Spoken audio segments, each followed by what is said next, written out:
नमस्कार दोस्तों, स्वागत है आपका DHF पटना में। दोस्तों, खबर भारत और चीन को लेकर जो सीमा विवाद है उसे लेकर लेटेस्ट डेवलपमेंट हुई है। डेवलपमेंट ये हुई है कि पहली बार भारत सरकार की तरफ से एक बयान जारी किया गया है जिसमें विदेश मंत्रालय ने क्या कुछ हुआ सीमा पर 29 और 30 की रात को वो बताया है। जानते हैं हमारे जानकार से कि क्या है इस मामले में पूरा अपडेट। जी हाँ, बताएं। जी बिल्कुल आकाश, एक बड़ा अपडेट इस मामले में है। भारत सरकार जो विदेश मंत्रालय है भारत सरकार का, उसकी तरफ से इसमें एक बयान जारी किया गया है और इसमें पहली बार आधिकारिक तौर पर जो है कुछ बातें बताई गई हैं। हालांकि इससे पहले जो बयान आया था भारत और चीन के साथ जो विवाद है उसे लेकर, वो सेना का बयान आया था और उसके बाद में इस बयान में भारत सरकार ने यानी कि विदेश मंत्रालय ने क्या कुछ कहा है वो मैं आपको बता देता हूँ आकाश। इस बयान में आकाश अनुराग श्रीवास्तव जो कि विदेश मंत्रालय के भारतीय विदेश मंत्रालय के प्रवक्ता हैं, उन्होंने कहा है कि 31 अगस्त को भी जबकि दोनों पक्षों के ग्रुप कमांडर तनाव को कम करने के लिए बैठक कर रहे थे, चीनी सैनिकों ने फिर एक बार भड़काऊ कार्रवाई की। भारत के समय पर रक्षात्मक कार्रवाई करने की वजह से यथास्थिति को बदलने की इन एक तरफा कोशिशों को नाकाम किया जा सका है। साथ ही आकर इस बयान में यह भी कहा गया है, इस साल के शुरू से ही चीन की कार्रवाई और उसका बर्ताव दोनों देशों के बीच सीमा पर अमन चैन बनाए रखने के लिए तय द्विपक्षीय सहमतियों और प्रोटोकॉल का उल्लंघन है। ये कार्रवाइयां दोनों देशों के विदेश मंत्रियों और विशेष प्रतिनिधियों के बीच बनी आपसी समझ का भी पूरी तरह से अनादर है। तो ये बयान जो है ये भारत के विदेश मंत्रालय की ओर से आया है। इसके अलावा चीन लगातार इस मामले को कहता रहा है कि भारत जो है वो उकसाने वाली कार्रवाई करना बंद करे, यानी कि चीन जो है वो उल्टा भारत पर ही आरोप लगा रहा है। चीन के जो विदेश मंत्री हैं उनका नाम है हुआ चुनिंग। इन्होंने एक प्रेस कॉन्फ्रेंस के दौरान कहा था और इसके हवाले से ग्लोबल टाइम्स ने लिखा था और ये बयान भी है काफी नोट करने वाला है। हुआ ने कहा था, चीन ने किसी भी देश की 1 इंच जमीन पर भी कब्जा नहीं किया है। तो ये हुआ का बयान है जो चीनी पक्ष है विदेश मंत्रालय का। हुआ का पूरा बयान भी बता देता हूं आकाश।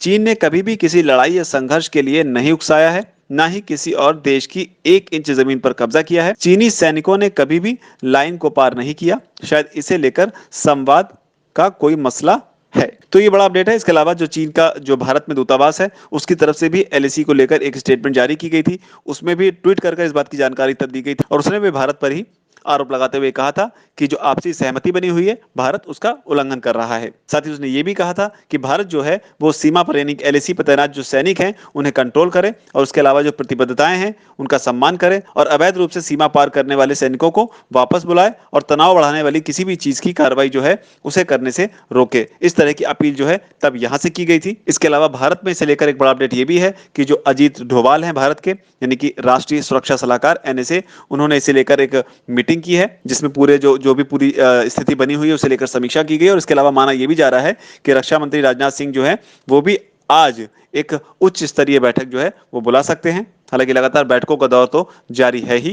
तारीख की अगर बात करें तो भारतीय सेना के मुताबिक ये झड़प जो हुई थी ये 29 और 30 अगस्त की रात को हुई थी और बताया जा रहा है तब वहां पर एक जगह है ब्लैक टॉप जहां पर चीनी सैनिक जो है अपना कब्जा जमाने की कोशिश कर रहे थे और वहीं पर भारतीय सैनिकों ने उनको उखाड़ कर फेंका और वहां पर अपना स्टेटस था उसे वापस मेंटेन किया। और आकाश, ये झड़प का दूसरा मौका था 15 जून के बाद से। तब गलवान में एक झड़प हुई थी जिसमें भारत के 20 जवान जो है वो शहीद हुए, जबकि चीन के भी कई सारे जवान मारे गए थे और चीन ने तब इस मामले में किसी भी आंकड़े को स्वीकार नहीं किया था कि उसके कितने जवान मारे गए हैं। लेकिन सोशल मीडिया पर जो तस्वीरें वायरल हुई उसके मुताबिक करीब 100 जवानों की कब्रें जो है वो उसकी फोटो जो है वायरल हुई है और अब उसके बाद में ये 29 और 30 की दरमियानी रात जो है ये वाकया पेश आया और जिसे लेकर अब दोनों तरफ जो है वो युद्ध स्तर पर कार्रवाई चल रही और सरहद पर दोनों सेनाएं जो हैं इस वक्त आमने सामने खड़ी हुई हैं। बताया जा रहा है कि दोनों गोली की रेंज में खड़ी हैं, यानी एक तरफ से अगर फायरिंग होती है तो दूसरी सेना बिल्कुल उसके निशाने पर है। दोनों ही सेनाएं आमने सामने और बताया यह भी जा रहा है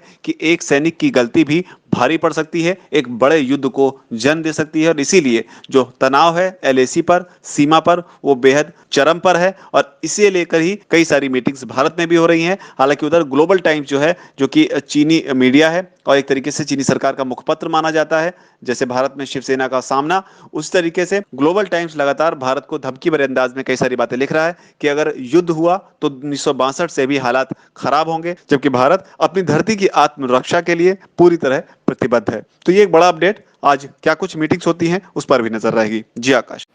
जी शुक्रिया। तो कुल मिलाकर एलएसी पर काफी तनाव का माहौल है। बताया यह भी जा रहा है कि जो चीन के बॉम्बर फाइटर जेट हैं J-20 उन्हें भी सरहद पर तैनात कर दिया गया है, जबकि भारत भी पूरी तैयारी के साथ सीमा पर डटा हुआ है। जो माहौल है वो काफी टेंस रहा। आगे जो भी इस पर अपडेट आएगी हम आपसे शेयर करते रहेंगे। बहरहाल आपकी क्या राय है इस खबर पर कमेंट सेक्शन में जरूर लिखकर बताएं। इस वीडियो को लाइक करें, शेयर करें। हमारे चैनल DHFF अड्डा को अगर अब तक आपने सब्सक्राइब नहीं किया है तो हमारे चैनल को सब्सक्राइब कर ले। इस वीडियो को यहां तक देखने के लिए आपका धन्यवाद। नमस्कार।